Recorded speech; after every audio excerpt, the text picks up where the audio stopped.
ආයිබෝවන් සෑම සියලු දෙනාටම විශ්ව කේන්ද්‍රයේ ආරම්භක මනුෂ්‍ය රාශිය හැටියට ගණනය කෙරෙන්නේ මිථුන රාශිය.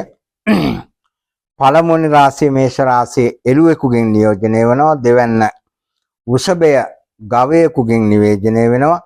අපි කියන්නේ ගොන් රැස කියලා කියන්නේ.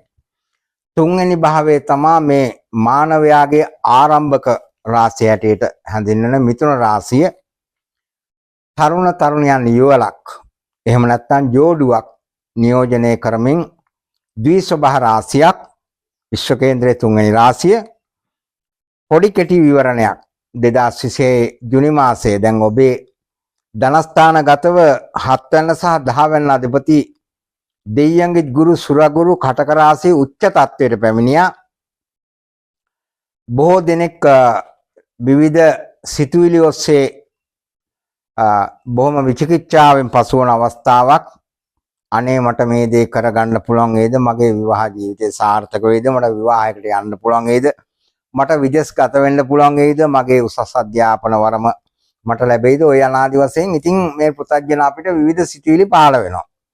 ඒතකොට අද ක්‍රිස්තු වර්ෂ 2009 ජුනි මාසයේ මුල් කාර්තුව තුල අපි බලමු ඕනෑම මිථුන ලග්නයකින් උපන් අයගේ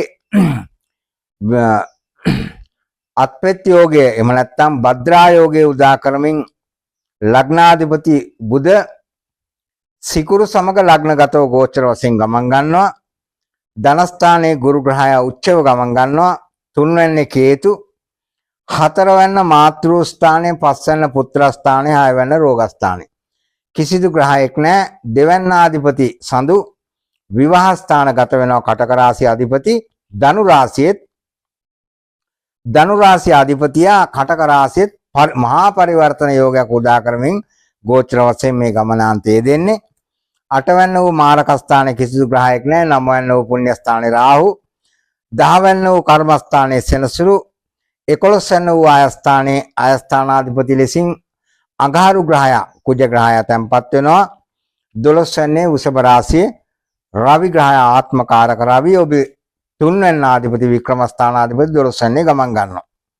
එතකොට අපි බලමු මේ දැන් ගුරු උච්ච වීමම ප්‍රමාණවත් වෙනවද? එහෙම වෙන්නේ නැහැ. ගුරු ග්‍රහය උපතින් බලවත් වෙන්න ඕන, දුබල නොවිය සිටින්න ඕනේ.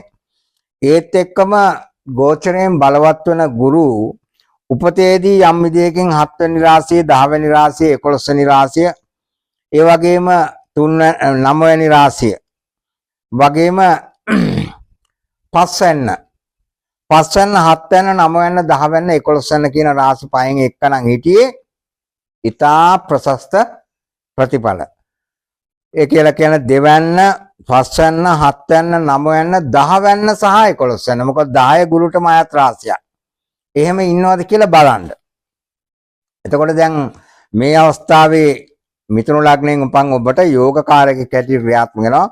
සිකුරුගේ මහදසාවක් ඔබ ගත කරනවා නම් ඔබට යහපත් ප්‍රතිඵල ලැබිය හැකියි.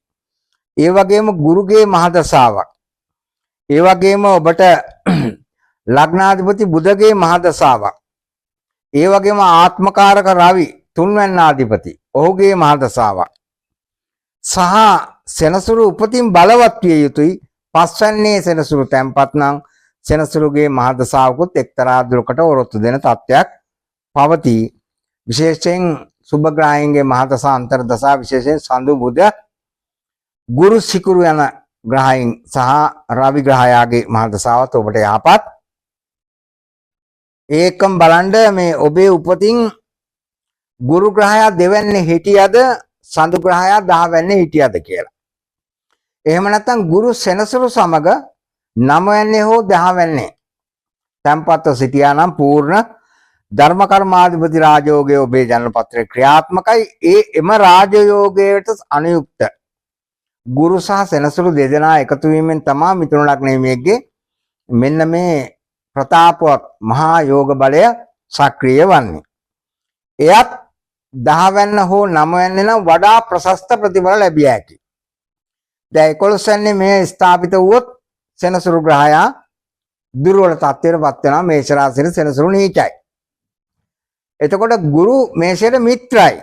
ගුරු සමග සංයෝග වීම තුල මෙම යෝගයේ බලය සක්‍රිය වුවත් එක්තරා දුරකට හීන වීමක් දක්නට තියෙනවා. මොකද නමවන්නාධිපති දුර්වල වීම තුල සෙනසුරුත් 11ට යෝග්‍යයි.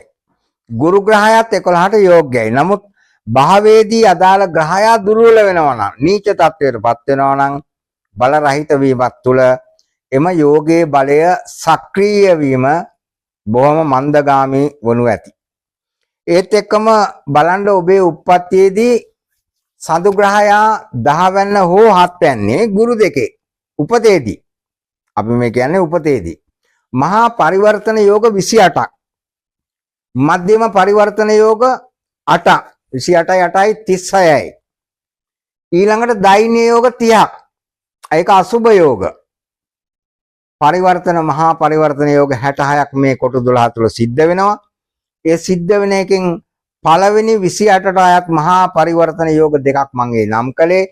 දෙවැන්න 7 වැන්න හෝ දෙවැන්න 10 වැන්න. මොකද 7 වැන්න ධනුව සහ 10 වැන්න මීන රාශිය. එතකොට දෙවැන්න කටක රාශිය. සඳු මේ දෙපළෙන් එක තැනක තැම්පත් වෙනා ගුරු දෙවැන්නට ඇවිල්ලා. එක්ක සඳු 10 ගුරු දෙකේ, එහෙම නැත්නම් සඳු 7 ගුරු දෙකේ. මහා පරිවර්තන යෝග දෙකක්. එසේ නොමැතිනම් ඔබේ ජන්මපත්‍රය තුල ගුරු සෙනසුරු සමග 9 වැන්නේ හෝ 10 වැන්නේ තැන්පත්ද බලන්න ප්‍රශස්ත ප්‍රතිඵල ලැබිය හැකි. එම මහා රාජයෝගයට දායක වන ධර්ම කර්මාධිපති කියලා කියන යෝග බලය මෙම විෂය තුල මුදුන් මල් කඩක් බඳු හැටියටයි ඍෂි වාසිතේ ඉගන්වෙන්නේ. ඒ කියන්නේ සියලු යෝගයන් අභිබවා ප්‍රතිඵල ප්‍රදානය කර හැකි යෝගයක්. සියලු ඒරාෂ්ටක තත්වයන් බිඳදම ප්‍රතිඵල ලබා දිය හැකි යෝගයක්. ඔබට දැන් මිථුන ලග්න හිමියෙකුට මේ අවස්ථාවේදී ලග්න ඒරාෂ්ටක ලග්න අෂ්ටමයක් නැහැ. යම් විදිහකින් ඔබේ උප්පත්තියේදී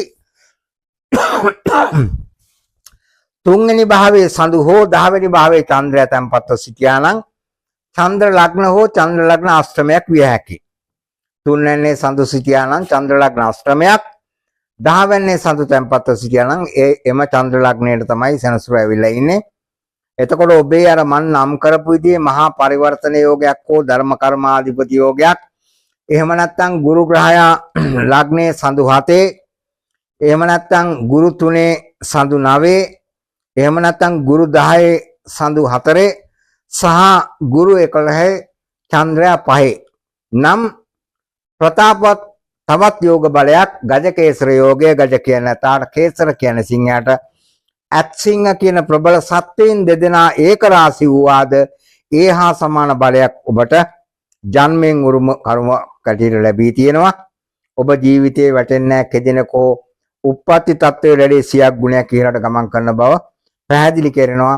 ධනස්ථානයේ ගුරු තැන්පත් වීම තුල ඔබට විශේෂයෙන් ගරුණම්බු මිල මුදල් ලාභ ආදායම් වැඩිවීම, වැටුප් වැඩිවීම, ඥානයේ වැඩිවීම, අමුතු දේ දැන ඉගෙන ගැනීමට හැකියවීම, ඒ වගේම සපවත් කාලයක්, රසවත් කෑම බීම, සංග්‍රහාදිය ලැබෙන්නට පුළුවන් වාසනාව මතුවෙන කාලයක්.